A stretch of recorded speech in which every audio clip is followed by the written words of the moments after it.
This call is now being recorded. Oke, selamat siang. Siang, Pak. Siang, Pak. Oke, di siang hari yang cukup panas ini kita akan lanjutkan dengan membahas materi selanjutnya, yaitu tentang usaha, daya, dan energi. Nah, setelah itu kita akan lihat tentang namanya dinamika, tapi di benda yang berputar. Oke.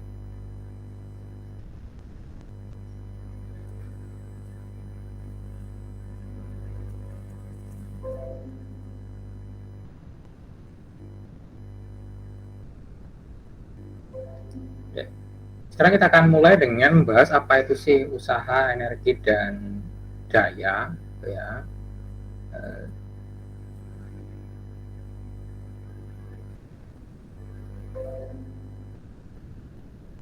Usaha, energi, dan daya ini sesuatu yang sangat umum Anda temui, itu aja sangat banyak Anda dengar, berapa usaha Anda, berapa energi Anda keluarkan, berapa daya Anda. Nah, itu term-term itu bedanya apa sih antara namanya usaha, energi, dan daya. Nah, kita akan lihat lebih detail di bagian ini.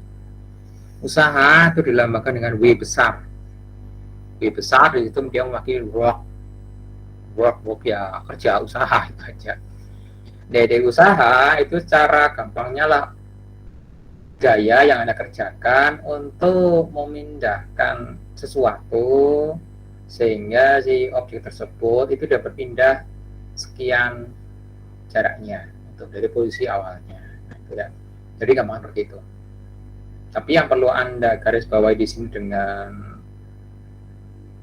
jelas bahwasanya gaya yang di sini dipertimbangkan sebagai gaya menyebabkan usaha itu adalah gaya yang sejajar dengan yaitu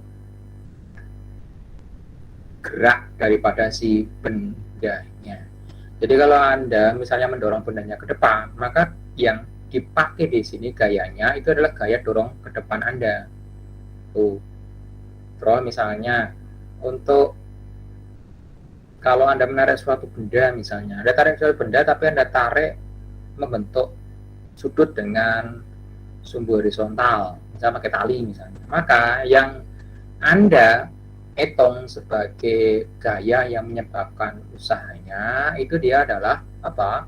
Dia gaya yang bekerja pada arah yang sejajar dengan geraknya si benda tersebut gitu. Jadi enggak serta-merta 100% usaha yang Anda kerjakan itu dia akan menyebabkan gaya pada benda tersebut gitu. Jadi yang perlu Anda perhatikan baik-baik di sini ya. Jadi gayanya itu adalah yang sejajar dengan gerakan bendanya. Jangan salah pilih. Nah, W work itu adalah F kalikan S, ada juga yang menggunakan F kalikan X, ada juga yang menggunakan F kalikan D, sama aja. Jadi gaya dikali dengan besarnya perpindahan yang terjadi akibat gaya tersebut. Satuan usaha sangat umum Joule atau Newton meter, nah persis. 1 J itu 10 pangkat 7 ohm, kayak ini konversi satuan, sangat umum. Anda bisa pakai program Android, kemarin kita udah lihat ada nama unit converter, itu disitu ada salah satunya untuk usaha ini. Kita lihat, nah ini contohnya. Oke. Kita punya sebuah balok merah itu anggapannya, terus diletakkan di bidang miring dengan panjang bidang miringnya itu 5 meter itu ya. Bidang miringnya itu puncaknya itu 3 meter dari permukaan tanah tuh. Kalau misalnya gesekannya diabaikan itu loh, ideal tapi ya, berapa usaha yang harus Anda keluarkan untuk mendorong si benda itu, si objek itu dari posisi di bawah sini menuju ke atas itu. Oke. Jadi yang pertama ya kita uraikan dulu untuk gaya yang sejajar dengan gerakan bendanya. Kenapa?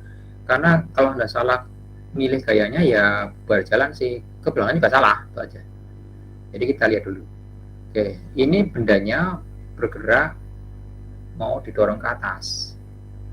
Tentu saja kita harus mencari gaya yang sejajar dengan si arah gerakan tersebut. Ini gayanya, ini arah dorongannya. Sedangkan sebuah benda itu pasti punya apa? Gaya berat. W kecil ya, W kecil. Sedangkan ini adalah gaya dorongnya. Sedangkan ini adalah arah gerakannya. Coba saya kasih R itu aja. V kecil aja. Oke.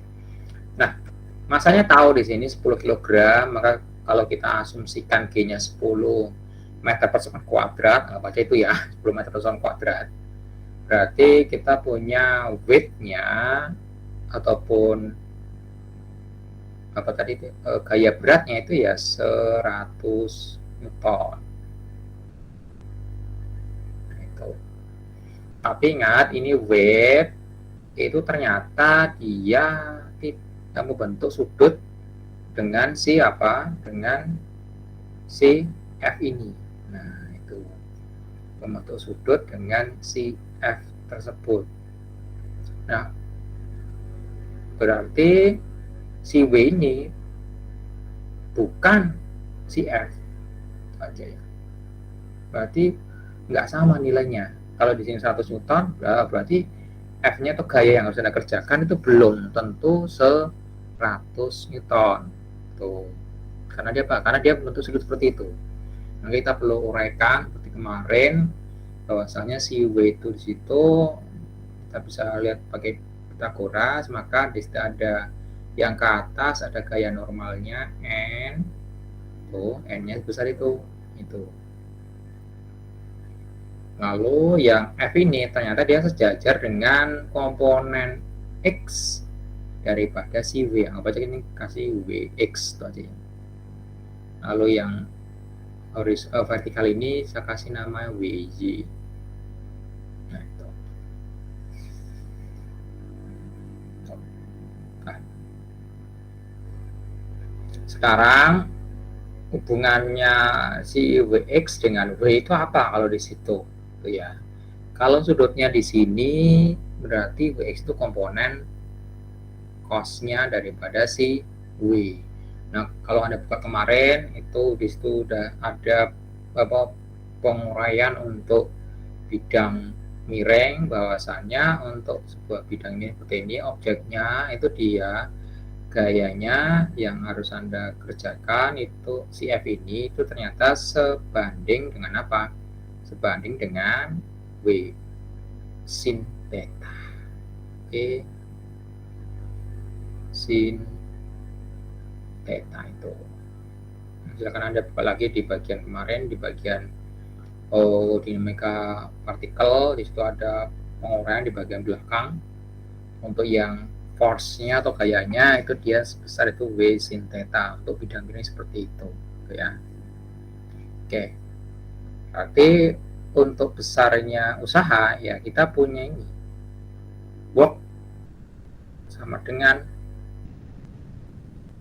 F yang bekerja pada benda tersebut sejajar dengan arah geraknya kali dengan S-nya atau X-nya sama aja. S-nya di sini ya ini 5 meter itu. Oke. Force-nya ya dia adalah M G sin theta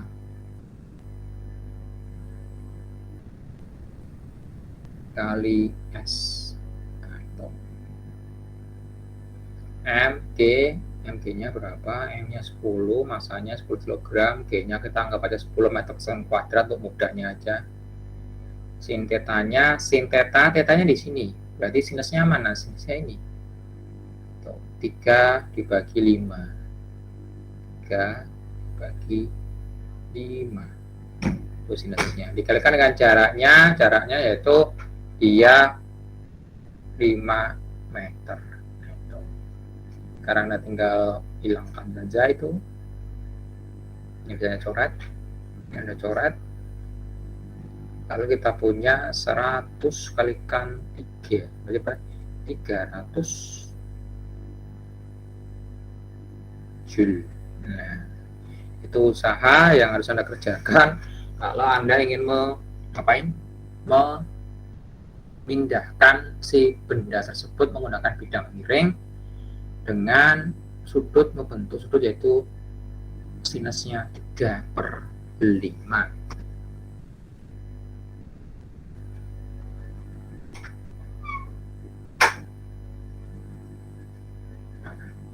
Bagaimana kalau misalnya benda yang sama itu ada dorong ke depan tanpa membentuk sudut sama sekali, sama-sama 5 meter, berapa usahanya? Ya tentu saja Anda bisa hitung bahwasannya untuk usahanya itu ya dia apa? Ya harus sama dengan yaitu beratnya. Beratnya di situ dia apa? Beratnya di situ ternyata 100 Newton.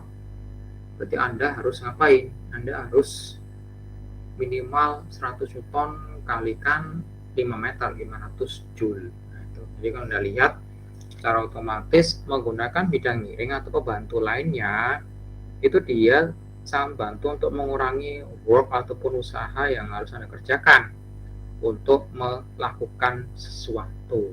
Itu.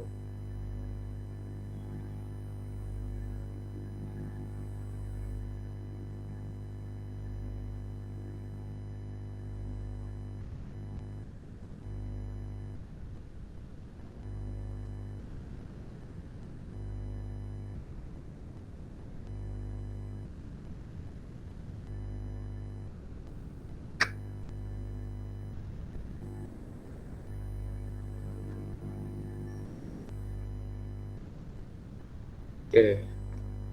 Nah, itu contoh soal sederhana aja untuk yaitu namanya menghitung usaha pada sebuah benda di mana Anda mengerjakan yaitu gaya terhadap benda tersebut.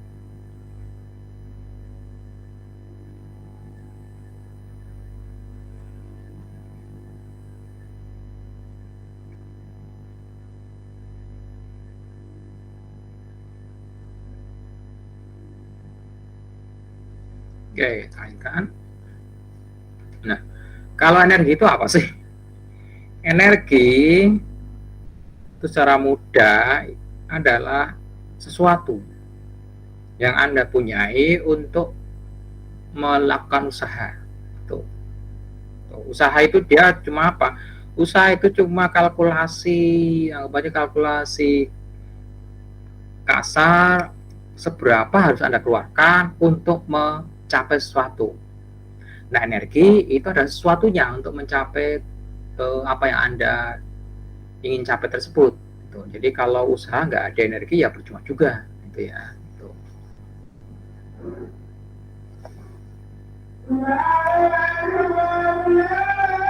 Oke, dulu ya.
Oke, lanjutkan.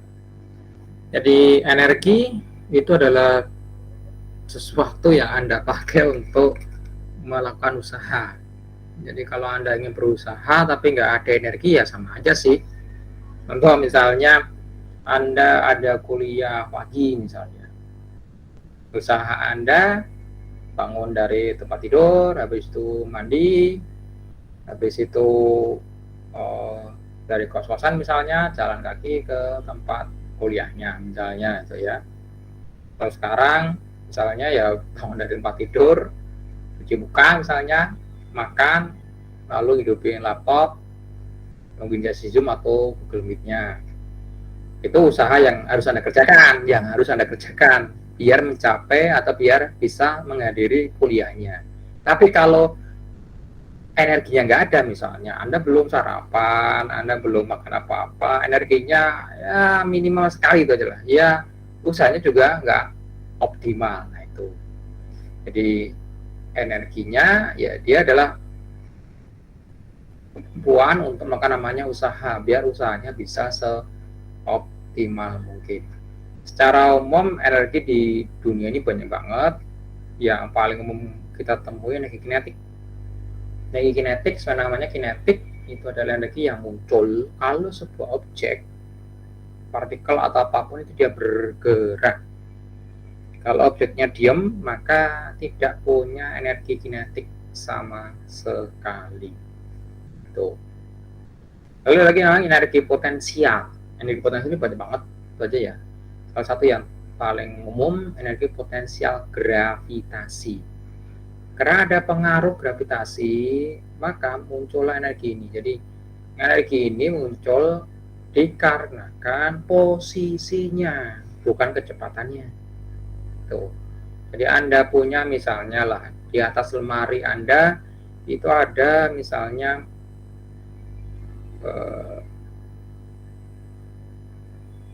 sekotak misalnya, sekotak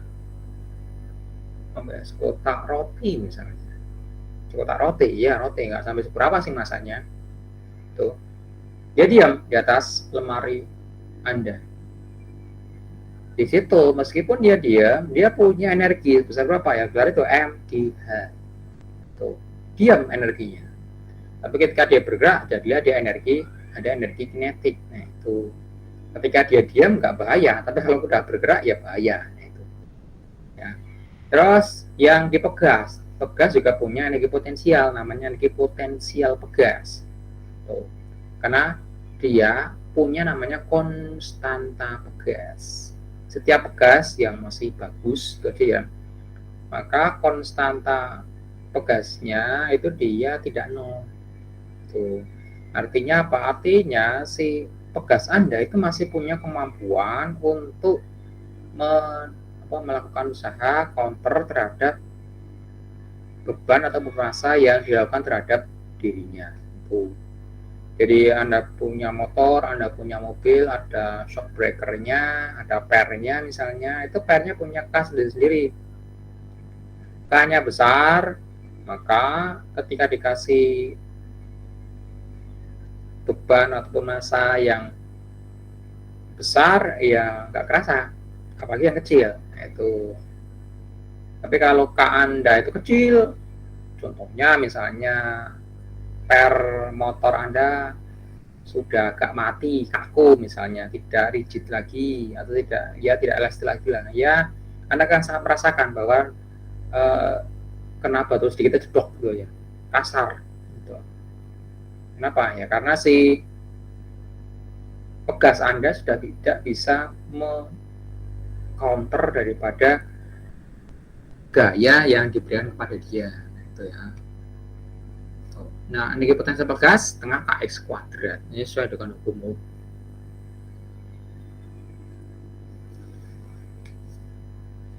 Nah, usaha secara umum itu dia adalah apa? Adalah perubahan energi kinetik. Kok bisa? Ingat, tadi usaha itu dia muncul ketika Anda melakukan perpindahan.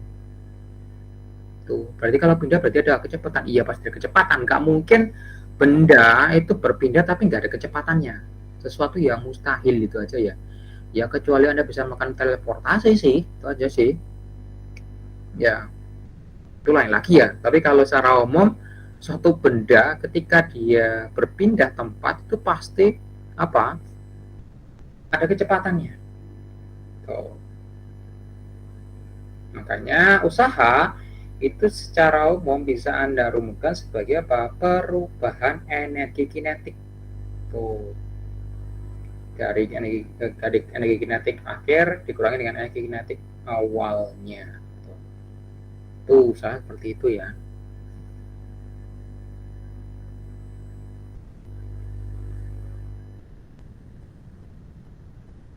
Ya, kita lihat sini.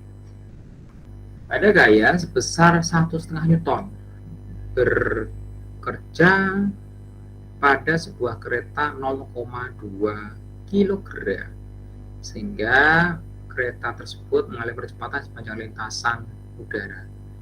Seberapa cepat kereta akan bergerak setelah percepatan dan kondisi diam hingga 30 cm jika gesekan dapat diartikan. Jadi seperti itu, kita punya bendanya seperti itu, apa sih ya? Ini saya kasih link agak seperti ini, kita dorong pakai gaya F besar 1,5 Newton.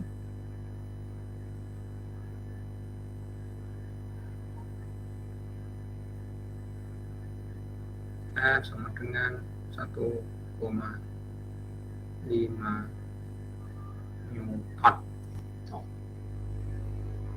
Ini punya massa M kecil 0,2 kg, sehingga pastinya bendanya itu ngapain? Ya pasti punya percepatan, nggak mungkin nggak.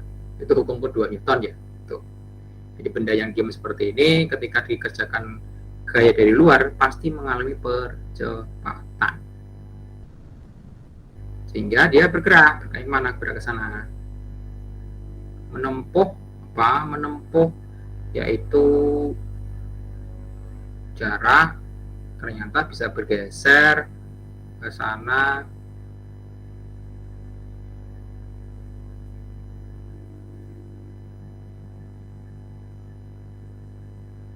itu sebesar, saya kasih aja misalnya X, itu dia adalah berapa tadi? 30 cm 30 cm.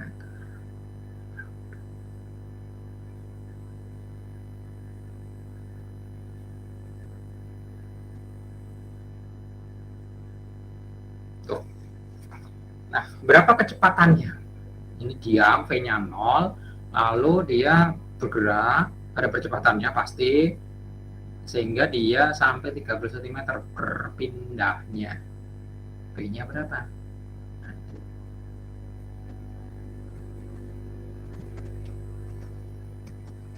Nah, berarti dia ada dilakukan usaha dari luar sehingga berpindah 30 cm. Ingat tadi W itu adalah apa? Delta energi kinetik. Nanti W force dikalikan dengan X, berpindahnya dia adalah apa? Setengah mv kuadrat V2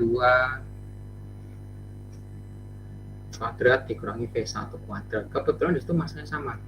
Jadi kita bisa keluarkan langsung setengah kalikan massa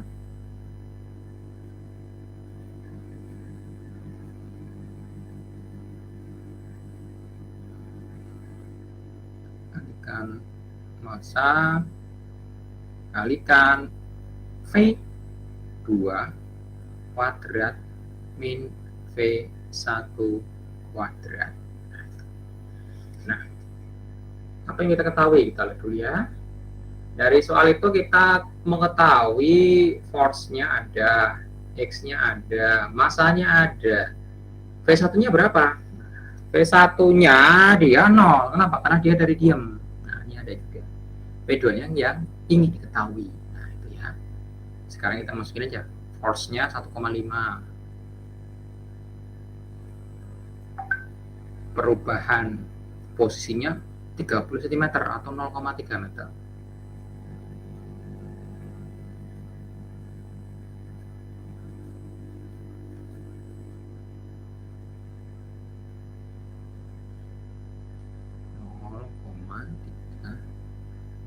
Meter.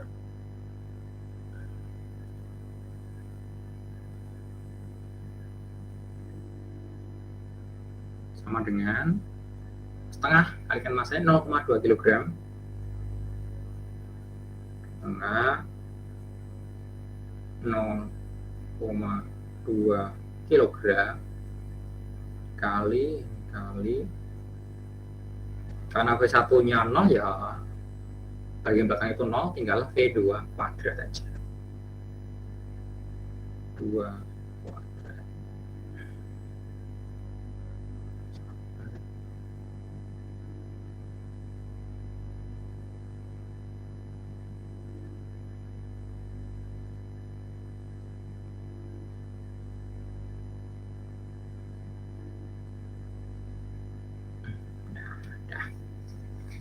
Nah, tapi saya tahu itu berapa V2 kuadrat itu. Kita lihat. Setengah kalikan 0,2, 0,1, 0,3, di sini 0,1, berarti ini 3, ini 1. 1,5 kalikan 3, 4,5. Oke. 4,5. Anda akar, itulah kecepatannya. Berarti berapa tadi? V2 itu adalah berapa? Akar 9/2 meter per sekon. Nah, itu bisa begitu ya. 2 kalikan 1,5, 3 kalikan 0,9, 0,3, 0,9 dibagi 0,2 ya, bagi 10 bagi 10 bagi 10 bisa tinggal berapa? 9/2. Nah, ini kecepatannya itu, atau 3 per akar 2 meter per sekon. Jadi jangan dibingungkan dengan apanya, dengan informasi yang ada di situ. Kelihatannya itu dia sulit, tapi hasilnya juga sederhana ya.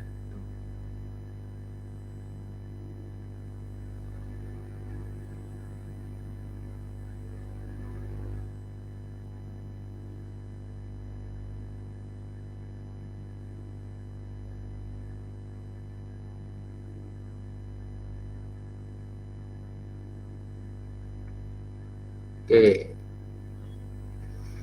Nah, sesuai dengan teorema energi itu dia nggak bisa Anda create itu aja, nggak bisa Anda hilangkan, dia cuma bisa Anda transfer, itu ya. Transfernya pun sangat beragam tergantung daripada efisiensi transfer energi yang Anda lakukan. Tuh. Oke. Jadi kalau ada orang yang mengaku bahwasannya energi itu bisa didapatkan secara abadi, contoh ada beberapa orang yang mengklaim bahwasannya energinya free energi misalnya, ya, selama Anda belum bisa menciptakan mesin ataupun mekanisme yang bisa mentransfer energi 100% ya nggak bisa itu aja. Tapi kalau nanti misalnya ada yang menemukan bisa mentransfer energi tanpa rugi-rugi, misalnya 100% jadi energi murni, ya nggak masalah. Kita bisa ngomong bahwasanya ada namanya free energi gitu ya. Tapi selama itu belum tercapai ya Anda nggak bisa mencapai namanya free energi yang benar-benar free. Harus ada pengorbanan, iya harus ada itu aja. Yaitu konsep seperti itu ya. Jadi jangan termakan dengan berbagai macam informasi yang ya kelihatannya sangat wah itu aja, tapi ya aslinya tuh good to be true itu aja, alias ya masih imajinatif itu aja kalau dalam tataran sekarang. Ya mungkin 20 atau 30 atau 50 tahun ke depan itu visible dan bisa direalisasikan, tapi untuk saat ini ya belum. Nah, hukum kekalan energi itu mensyaratkan bahwasanya energi itu nggak bisa hilang. Dalam artian, hilang dalam artian di sini itu nggak bisa Anda hilangkan secara sengaja. Kalau dia hilang karena adanya rugi-rugi mekanik, yaitu kerugian, bukan kehilangan ya. Itu rugi karena ketidakidealan transfernya. Kalau di sini asumsinya transfernya ideal, itu aja. Ya bolehlah kita kita buat konsensus, misalnya loss-nya di bawah 1% atau maksimal 1%, ya bolehlah, nggak masalah ya. Tuh. Jadi kalau kemungkinan energi, bahwasanya kemungkinan energi merumuskan energi potensial ditambah dengan energi kinetik pada suatu titik itu akan sama di titik sepanjang lintasannya. Itu aja ya. Nah, sama. Entah Anda mau berubah posisinya, entah Anda mau berubah kecepatannya, pasti sama terus. Dengan asumsi bahwasannya tidak ada energi yang hilang secara signifikan. Tuh. Karena ada transfer energi yang tidak ideal. Tuh. Oke. Ini sangat umum Anda temui contoh pada roller coaster. Roller coaster itu dia memanfaatkan hukum kekekalan energi ini. Tentu saja dengan toleransi yang dibuat sedemikian rupa sehingga kalaupun terjadi fault alias kesalahan atau error itu masih dalam margin error kalkulasi desainnya. Tuh. Ya tadi, jadi mengasumsikan bahwasanya tracknya daripada roller coaster itu ada gesekannya, lalu kalau terjadi aus itu dia akan turun juga untuk untuk transfer energinya dan sebagainya, sehingga masih aman dipergunakan dan sesuai dengan teorinya, tapi ya tentu saja ada toleransinya. Nah, kita lihat di sini contohnya, ini sama seperti roller coaster, tapi ini sifatnya roller coaster yang ya bisa Anda tes sendiri itu aja ya di rumah Anda. Kita punya sebuah bola ataupun kelereng atau apapun itu ya, yang meluncur pada sebuah lintasan dengan bentuk seperti itu. Dengan diasumsikan bahwasanya nggak ada gaya gesek, tuh. Lalu A, di titik A itu dia si bendanya itu dia mengalami kecepatan dikasih kecepatan 200 cm per sekon atau 2 meter per sekon. Berapa kecepatannya pada titik A, pada titik B dan titik C. Ingat, di sini kita hanya memanfaatkan yaitu hukum kekekalan energi saja. Ya, dia tidak dipergunakan. Apa? Karena itu sudah cukup untuk Anda melakukan estimasi atau mengkalkulasi kecepatannya pada berbagai titik di lintasan tersebut.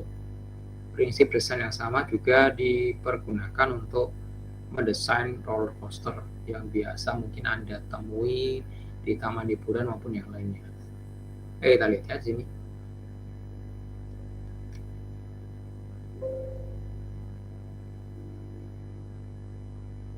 Oke, saya tambahkan dulu sebuah teks area, mana teks area, teks. Oke, maka kita bisa langsung memberikan persamaan bahwasannya energi mekanik yang ada di titik A itu ya,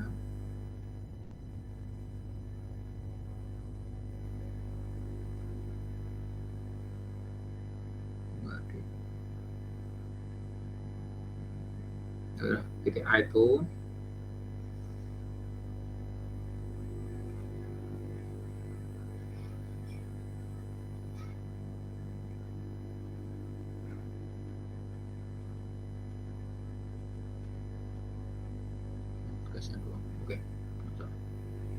Oke, jadi energi mekanik di titik A saya kasih sini, kecil aja lah.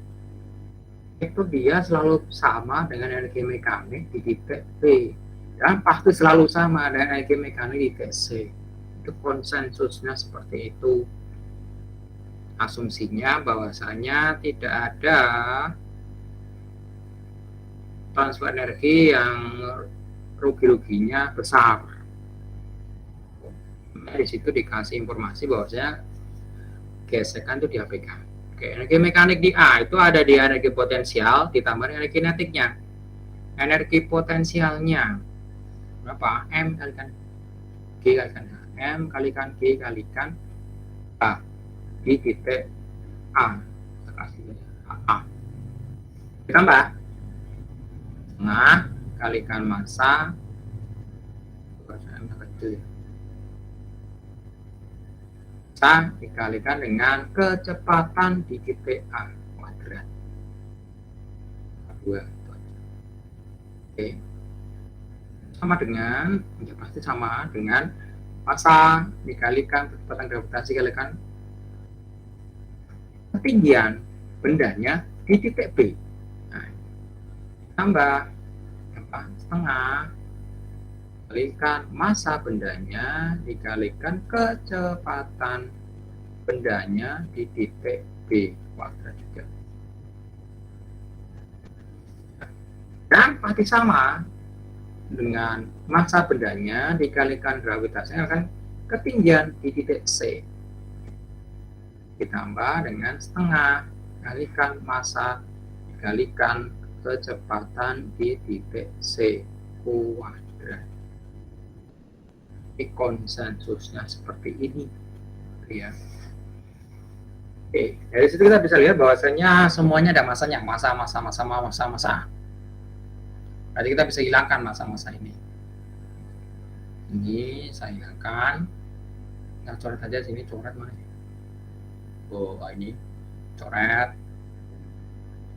Ini juga coret. Ini juga coret. Ini juga coret. Ini juga dicoret. Nah, coret. Ini juga dicoret. Nah, oke. Berarti kita keluarkan komponen massanya. Oke, jadi nggak ada buang massa yang kayak buat semua massanya. Oke.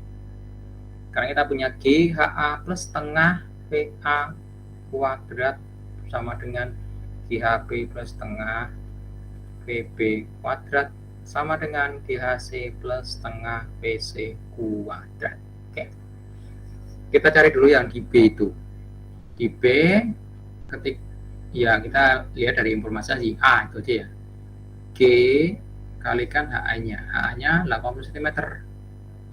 Kita jadikan meter 0,8 meter.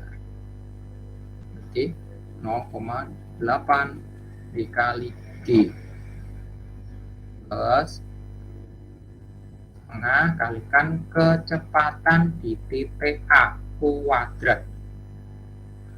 Kecepatan titik A 200 cm per sekon sesuai dengan informasi di soalnya.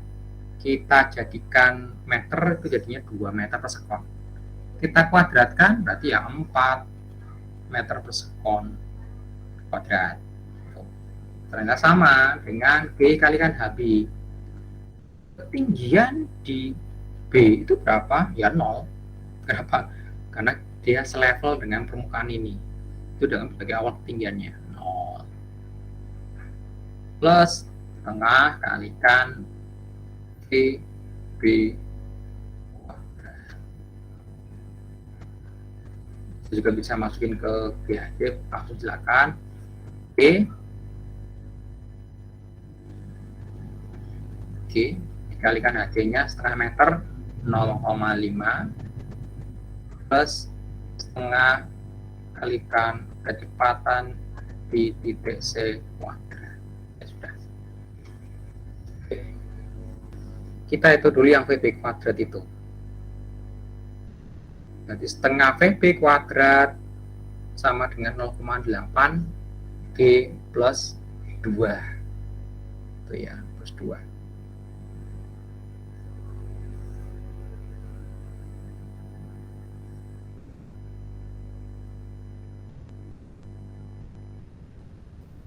Berarti kita punya VB kuadrat sama dengan 2 kali 0,8 kalikan G plus 2. Oke. Mudahnya saya ambil G-nya itu dia 10 meter per sekon kuadrat, anggap seperti itu aja. Kita asumsikan aja G sama dengan 10 meter per sekon kuadrat.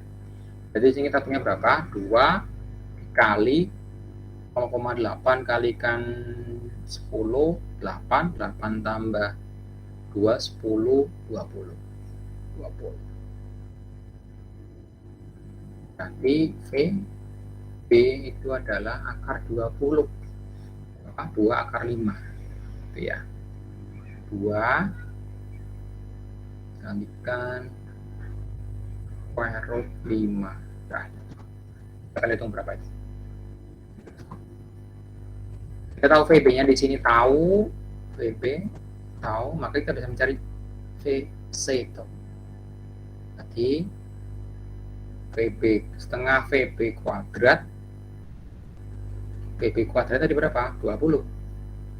Setengah kalikan 20 sama dengan 0,5 kalikan 10, 5 ditambah dengan setengah kalikan VC kuadrat.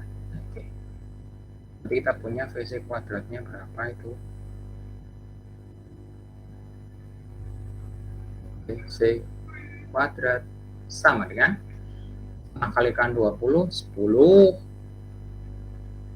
kurangi dengan 5, 15 kalikan 2, 30. Sekarang VC sama dengan akar 30. Ya, akar 30 tuh ya 30 kurang berapa lah, 100 saja di square root 30 meter per 30 kurang 5 sekian lah, 5 sekian. Oke, nah itu. Jadi kalau Anda lihat, kecepatan pada titik B itu adalah kecepatan yang paling sedikit. Itu aja ya, sedikit.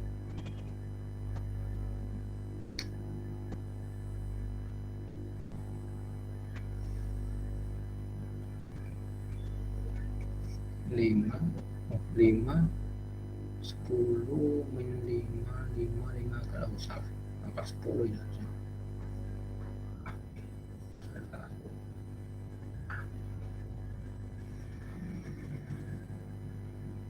Setengah kalikan 20, 10 kurangi 5 kalikan 2, 10. Oh iya, 10. Oke, berarti kecepatan di TC itulah akar kuadrat dari 10.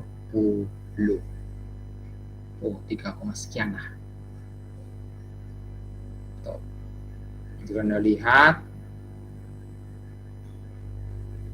kecepatannya seperti itu.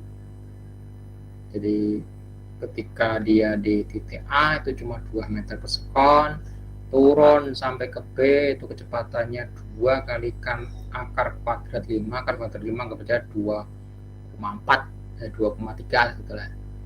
Berarti Anda punya berapa? 4,6 sampai sini kurang lebih.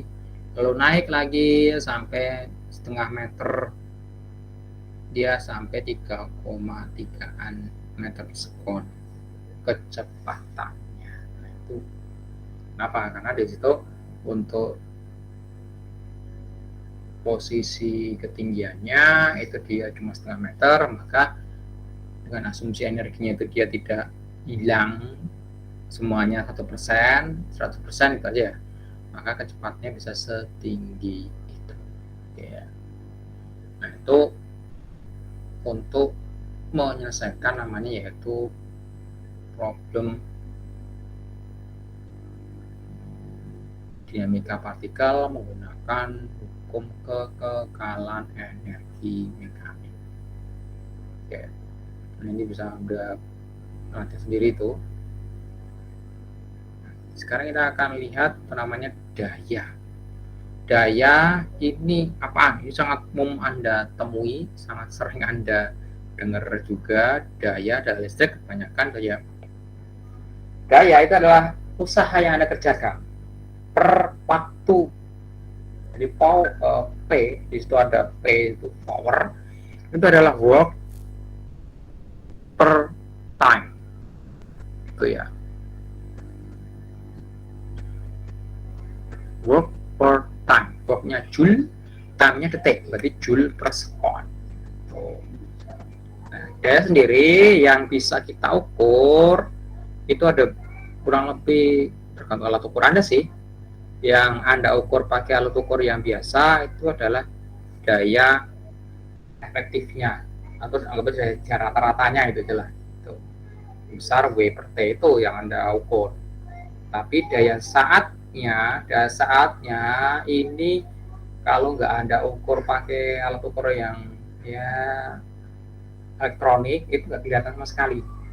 Oh ya. Nah, daya rata-rata power P itu adalah W per T. Daya saat itu adalah gaya dikalikan kecepatannya. Itu daya seperti itu. Jelas ini, sebuah motor dayanya 300 watt, P-nya 300 watt. Digunakan untuk mengangkat beban dengan laju 5 cm per sekon.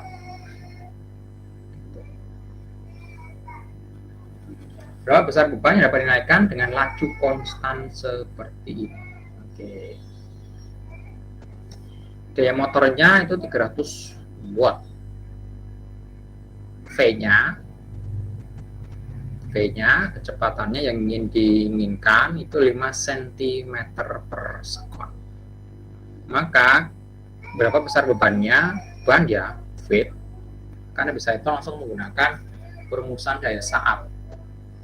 300 watt itu daya yang bisa diberikan aja, yang bisa diberikan oleh si motor tersebut maksimal, tapi hanya saat.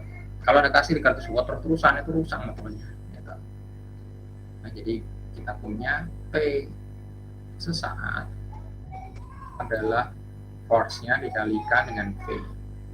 Kita bisa hitung force-nya atau besarnya berat beban yang bisa dinaikkan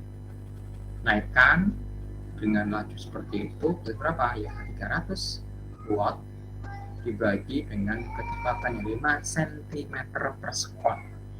Berapa meter per sekon itu? Nah, itu punya.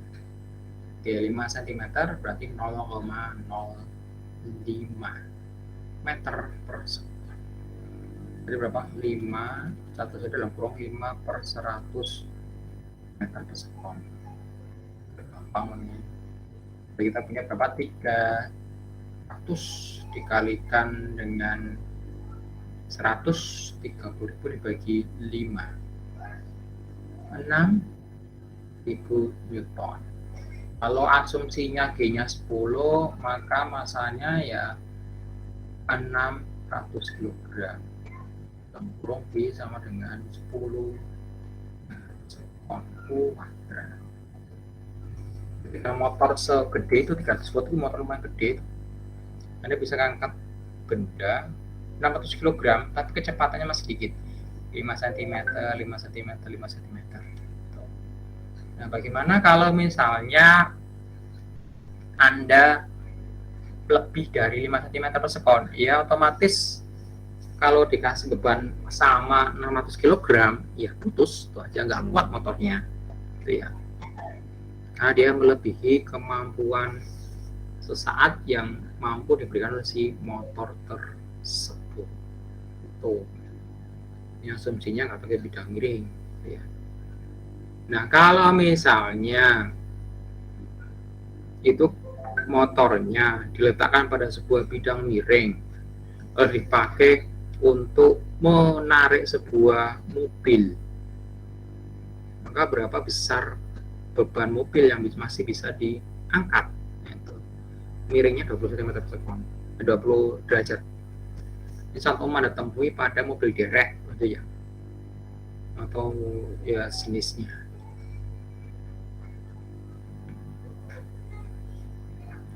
Berarti kalau untuk dayanya ini, karena dia gayanya itu adalah gaya untuk menaikkan mobilnya yang sejajar dengan bidang miringnya, maka di situ bukan murni F lagi, tapi apa? F-nya itu sama dengan apa? Mg sin theta. Itu ya. Jadi dasarnya sama dengan M kalikan sin theta dikalikan dengan V-nya.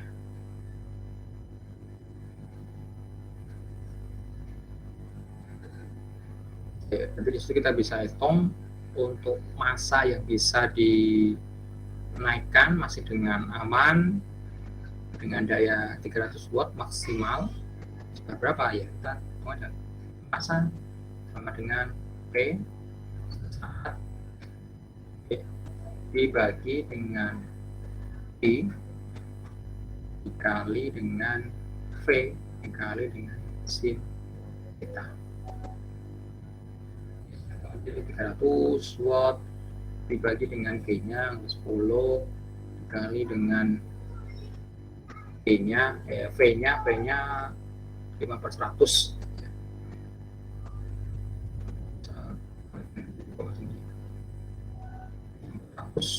Dikalikan dengan sin theta, sin 20. Jadi yang 5/100 itu dia naik. Jadi Anda punya berapa? 30.000 dibagi dengan 10 kalikan 50 kalikan sin 20 derajat.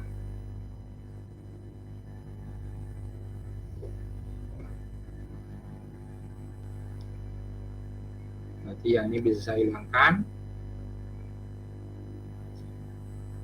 50 bagi 50 1, 30.000 bagi 50 600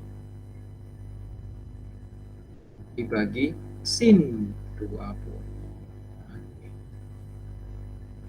Berapa sin 20? Ya, kita lihat ya. Kalau motor 20 derajat, sinnya berapa?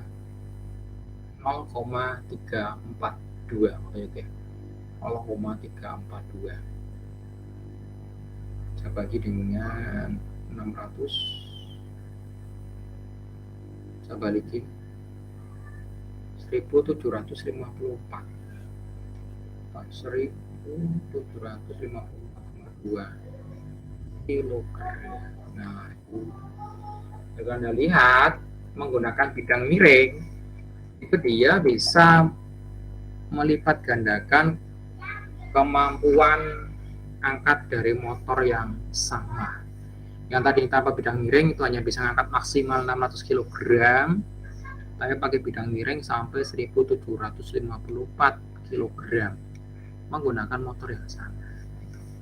Makanya bidang miring sangat membantu kalau untuk yaitu membesar kemampuan daripada suatu motor ataupun yang sejenisnya untuk melakukan usaha.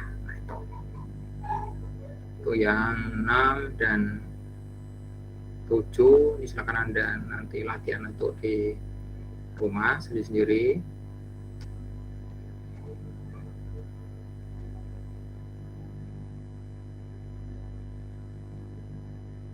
Nah, kalau yang di sini usaha dan energi ini dia pada benda yang standar bergerak lurus.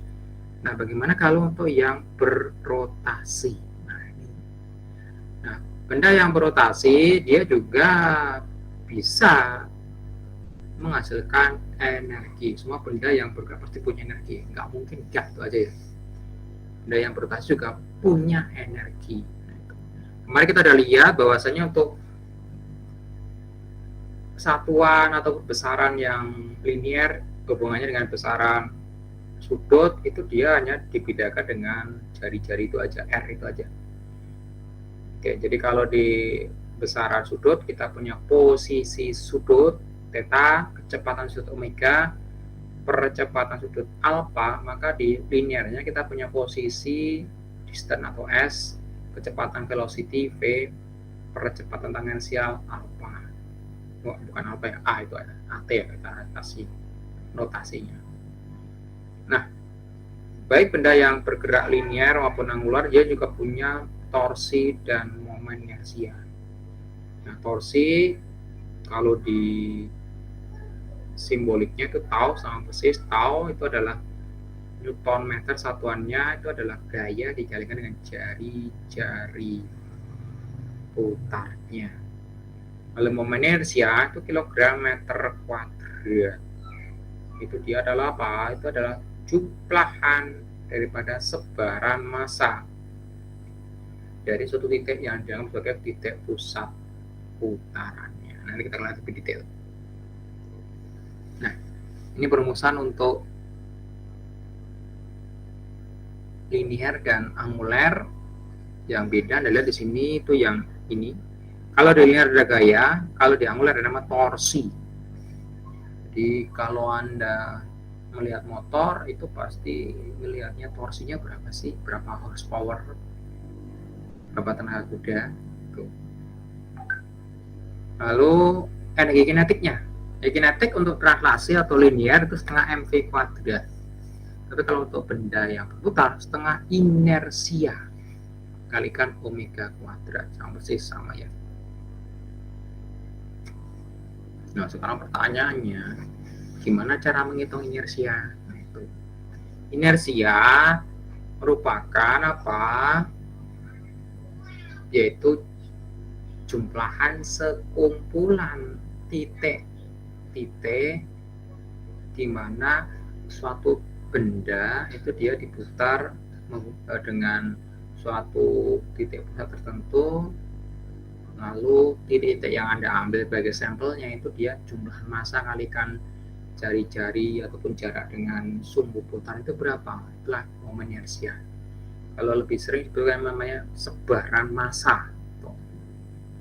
Atau misalnya benda yang Anda ambil buku, misalnya buku Anda letakin jari Anda di tengahnya, setimbang dia. Kenapa? Karena sebaran massanya 0. Tapi kalau nggak imbang berarti sebaran massanya atau inersianya pasti ada. Benda yang punya inersia itu pasti dia cenderungnya ngapain? Berputar. Nah, kita inersia. Kalau misalnya kita punya bendanya tuh segede inilah, segede itu. Kalau kita putar bendanya itu sepanjang sumbu Y itu. Lalu kita ambil beberapa titik yang berjarak dengan sumbu putarnya ini. Misalnya kita ambil dari sini, sini. Berapa inersianya? Ingat tadi itu inersia itu adalah itu jumlahan mr kuadrat. Jadi kita ambil sini. R itu apa? R itu jarak antara si titik tempat Anda mengambil sampel masanya dengan sumbu putarnya. Tuh. Caranya gimana? Caranya tegak lurus. Ya. Oke, kita lihat. Yang pertama, massa 2M. 2M yang ini itu jaraknya berapa? 0. Kenapa? Karena dia berhimpitan dengan si sumbu putarnya. Berarti kalau di situ inersianya 0. Nah, itu. Dan di sini ini 2M juga, 2M tapi dia jaraknya berapa? Jaraknya dapat 2A. Dari mana? Dari sini, dari sumbu ini, tegak lurus. Berarti 2 kalikan 2, berarti 4 tambah 4 MA. So, yang ini jaraknya berapa? Jaraknya itu dihitung dari mana? Dihitung dari sini, tegak lurus terhadap si sumbu putarnya. 2 kalikan A, ya, tambah 2 MA, tambah 2 aja lah. Terus yang di sini berapa ini? Ya, M aja. Terus 1. Yang ini berapa? Jaraknya A 3 M, ya, plus 3. Jadi sekarang Anda punya berapa? Ini 4, ini 0, lalu ini 2, ini 1, ini 3. 4 tambah 4 8 tambah 2 10 M apa? Ambil itu dikuadratkan. Nah, jangan lupa itu dikuadratkan. Jangan lupa kuadratnya. Berarti 4M ini 2M kalikan 2A dikuadratkan jadi 4, berarti ini harusnya ini 8MA kuadrat tambah 2 kalikan A nya A dikuadratkan ya, A juga 1 berarti 2 tambahkan ini A juga sama, berarti nggak ada bedanya, cuma ini aja beda. 8 tambah berapa ini? 3 tambah 1 4, 12 tambah 2 berarti 14 M A kuadrat. Inersianya sebesar itu. Tuh. Ya. Nah, karena ini bendanya itu ada inersianya, maka bendanya itu pasti punya kecenderungan berputar. Ini disebut benda yang tidak setimbang. Nah, itu. Momen inersia ini tergantung tempat Anda mutarnya dan bentuk bendanya. Ini contoh beberapa benda yang diketahui untuk momen inersianya. Oke ya, nggak usah Anda pakai, nanti akan diberikan biasanya perumusannya untuk benda yang ditanyakan. Tinggal di situ cincin tipis itu MR kuadrat. Cincin dengan jari-jari bukan jari-jari, ketebalan tertentu, jadi setengah MR1 kuadrat plus R2 kuadrat. Kalau silinder pejal setengah MR kuadrat. Kalau silinder pejal diputar pada, kalau yang tadi itu diputar pada porosnya, kalau ini diputar pada jari-jari pada diameter panjangnya. Ya, dia seperempat MR kuadrat plus per 12 ML kuadrat. Jadi ada apa? Ada pengaruh L-nya itu panjangnya. Kalau batang tipis Anda putar horizontal seperti itu, ya dia per 12 ML kuadrat. Kalau bola pejal 2/5 ML kuadrat, bola tipis berungga 2/3 ML kuadrat. Cincin diputar pada vertikal seperti itu setengah ML kuadrat, keping dengan lebar A panjang B per 12 M dikalikan A kuadrat plus B kuadrat. Itu perumusannya ya. Oke. Nah, sekarang kita lihat torsi. Torsi itu dia adalah apa? Gaya dikalikan dengan jari-jari putarnya. Gayanya sendiri itu adalah sinus tetanya. Ya. Ini. Jadi tetanya yang perlu Anda perhatikan, tetanya itu dia dihitung dari sumbu putarnya ini, bukan dari sumbulannya. Ini tetanya jangan salah hitung ya. Tuh. Di tahunnya FR sin theta. Tuh.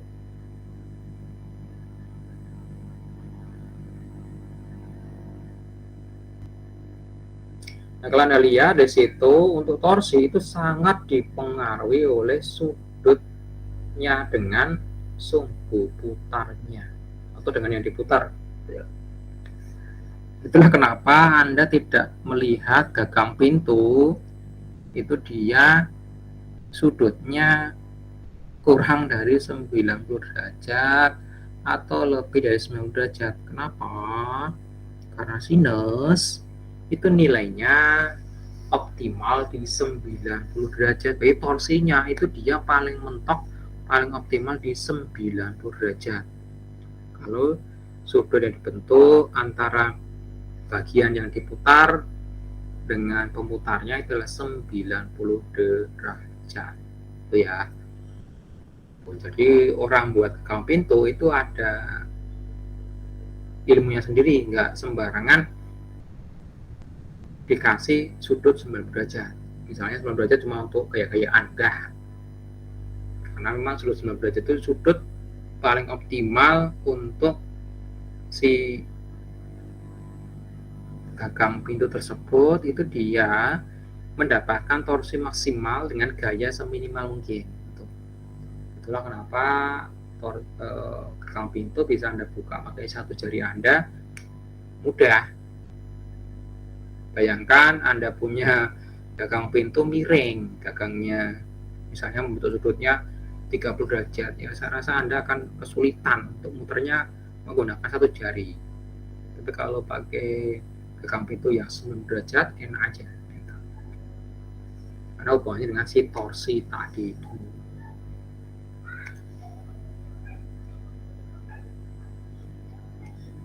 Contoh di sini kita punya sebuah cakram, R-nya 30 cm, dipakai untuk menarik suatu beban dengan besar 15 Newton. Berapa momen gaya pada cakram tersebut? Pokoknya saya punya sebuah cakram di sini, ini R-nya, lalu dipakai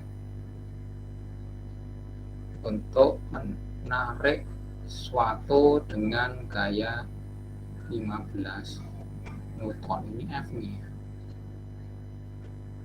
Kalau Anda lihat di sini itu sudutnya 90 derajat. Ya.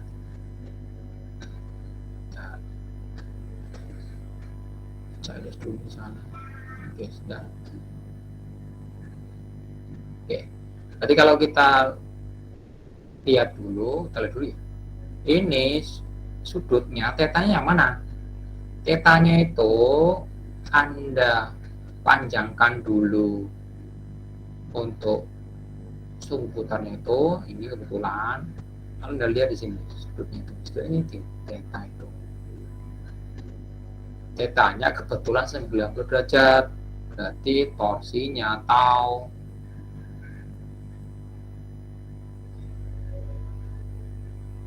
sama dengan R kali R dikali sinus theta. F-nya 15, R-nya 0,3 meter dikali sin 90 derajat 1. Jadi torsinya berapa? 4,5 Newton meter. Itu torsinya itu ya. Oke.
Oke. Nah, ini contoh yang lainnya. Jadi kalau Anda bingung dengan sudut tadi itu pasti bingung juga di sini. Oke, kita lihat ya. Ini kita punya benda diputar sepanjang 20 cm ini, titik putarnya di sini. Lalu kita pakai gaya 10 Newton untuk memutar batang 20 cm itu. Berapa torsinya? Ingat, sudutnya itu yang ini ya, bukan yang ini. Berarti kalau seperti itu torsinya ya F dikalikan R-nya itu jari-jari yang diputar itu, panjang yang diputar, kalikan sin berapa? Ini ke sini 120 derajat, di sini 120 derajat, berarti yang sini berapa? 60 derajat. 60 derajat.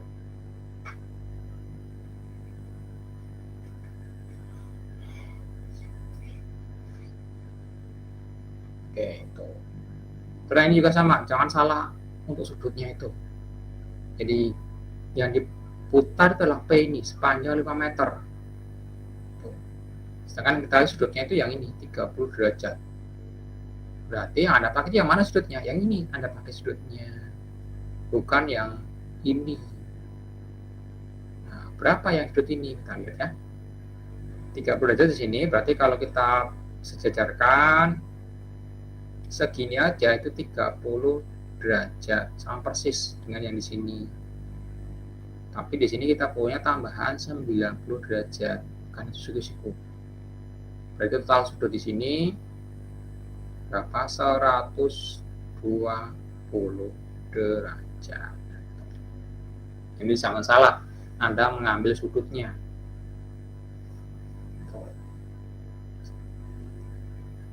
Kalau salah ya torsi yang Anda kalkulasi juga nggak benar itu aja ya. Harusnya kecil malah jadi gede. Gitu. Nah, hukum Newton juga berlaku pada benda yang berrotasi. Jadi kalau di hukum Newton ada F sama dengan M kalikan A tangensial ya, atau A linear atau percepatan linear, maka kita bisa hitung bahwasanya percepatan linear itu adalah apa? Percepatan radial kalikan dengan R. Kalau masing-masing sisi kita kalikan R sama dengan mr kuadrat kalikan alfa, maka kita bisa hitung bahwasanya tau itu adalah apa? Inersia kalikan A. Dari mana? Inersia itu adalah mr kuadrat. Jadi hukum Newton pada benda yang berotasi adalah apa? Tau torsi itu sama dengan inersia dikalikan dengan percepatan rotasionalnya. Itu ya. Nah, itu seperti ini.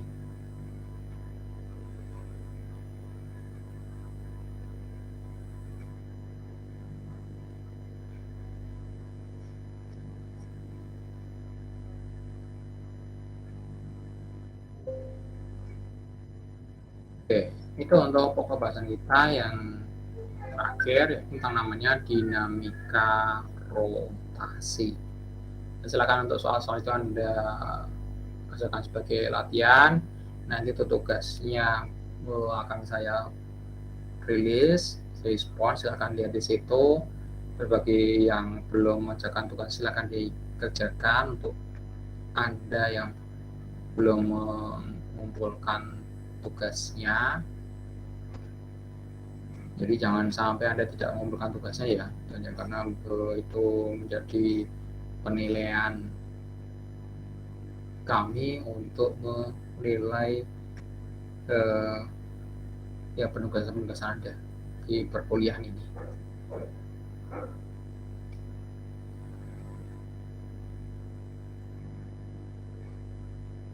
Nah, setelah ini kita akan melanjutkan dengan namanya kesetimbangan statis, lalu bergerak masuk ke namanya yaitu termodinamika, dan setelahnya kita akan masuk ke yaitu gerak harmonis sederhana. Jadi untuk yang setengah untuk semester ini kita akan masuk ke bagian akhir dari fisika yang klasiknya. Baru setelah UTS nanti kita akan masuk ke materi kelistrikannya seperti medan listrik, lalu ada arus arah, ada listrik bolak-balik dan sebagainya. Oke. Nah, saya rasa itu aja untuk pertemuan kita pada siang hari ini. Nanti kalau ada pertanyaan silakan Anda informasikan di WA grupnya aja. Jangan sampai Anda kebingungan sendiri di situ, oke ya. Nah, saya ucapkan sekian. Terima kasih dan saya ucapkan selamat siang. Sampai berjumpa di pertemuan selanjutnya. Terima kasih. Terima kasih Pak, selamat siang. Terima kasih Pak, selamat siang. Ya, siang. Selamat siang Pak.